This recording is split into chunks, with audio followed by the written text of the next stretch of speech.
了吧？那罐头特别贵。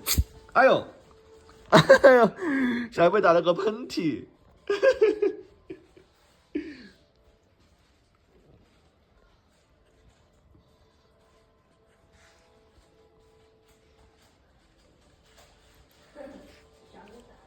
终于吃饱了，宝贝。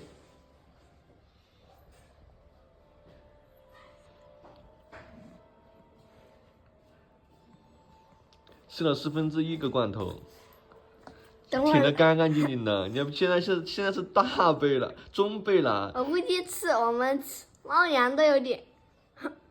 上次我给他吃了1/8，他就吃了之后还是喵喵叫，我没给他。